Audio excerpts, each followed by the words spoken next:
A recent disclosure that Trump's campaign chairman and a key Russian business associate discussed a Ukraine peace plan in mid-2016 could signal more scrutiny of a powerful Russian oligarch by special counsel Robert Mueller, who is investigating Russian meddling in the 2016 election, former prosecutors and intelligence officials told The Guardian.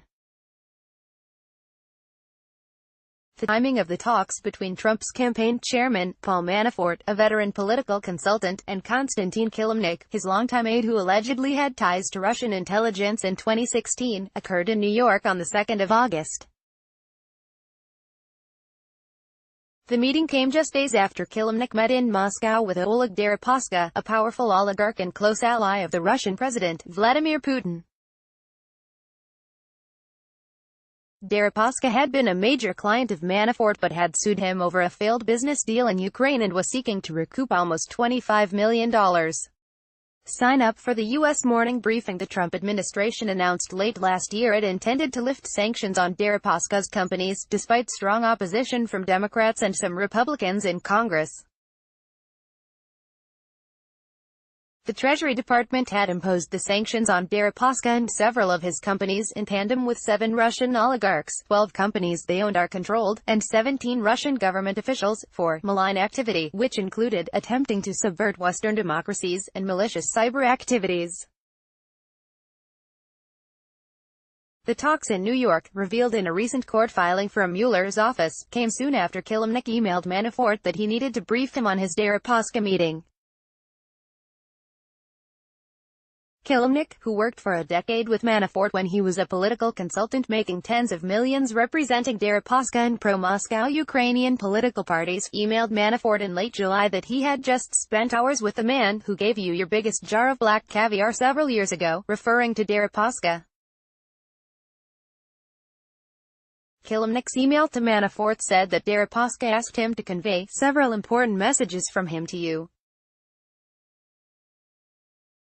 Mueller's new mid-January court filing was the first evidence that Manafort and Kilimnik had talked about Ukraine peace plans. The filing also stated they discussed such proposals on more than one occasion. The ex-officials say the Mueller filing may signal a growing interest in Deripaska's involvement with Manafort and Kilimnik. This raises the question as to whether Mueller has an ongoing interest in Deripaska in his investigation, said Michael Zeldin, a former federal prosecutor who specialized in money laundering enforcement. Some pro-Moscow peace plans for Ukraine have been proxies for ending the painful sanctions imposed on Russia in 2014 after it invaded eastern Ukraine and Crimea, a major Kremlin goal, Zeldin noted. Similarly, Nick Ackerman, a former assistant Watergate prosecutor, said, it seems quite likely that Mueller would be focused on Deripaska too as he examines Manafort and Kilimnik. Intelligence veterans say Kremlin linkages could have been at play in the back-to-back talks in Moscow and New York. Deripaska is a key lieutenant and a significant oligarch in Putin's oligarch system, said Stephen Hall, a retired CIA chief of Russia operations.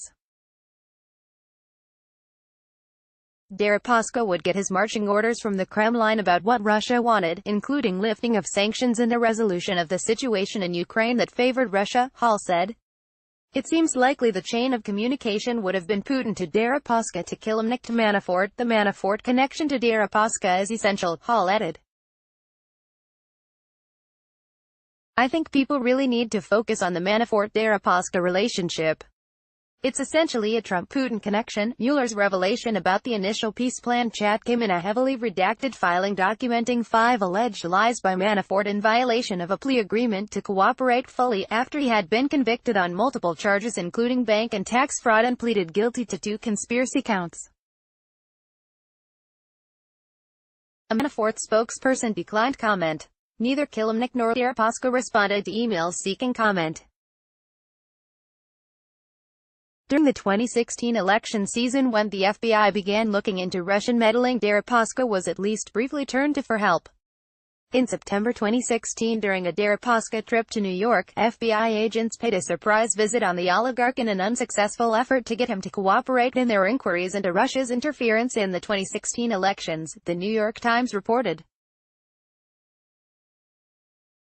soon after Trump hired Manafort, originally to help secure the delegates to grab the GOP presidential nomination. The latter emailed Kilimnik to ensure that Deripaska was in the loop about Manafort's role with the campaign.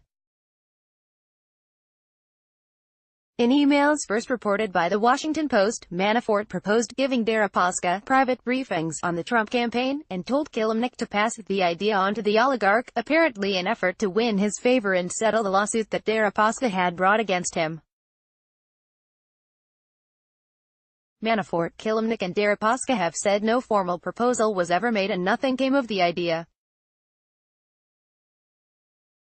In his July emails to Manafort, which The Atlantic first reported, Kilimnik said he told Deripaska he had to run it by you first, but could come quickly, provided that he buys me a ticket.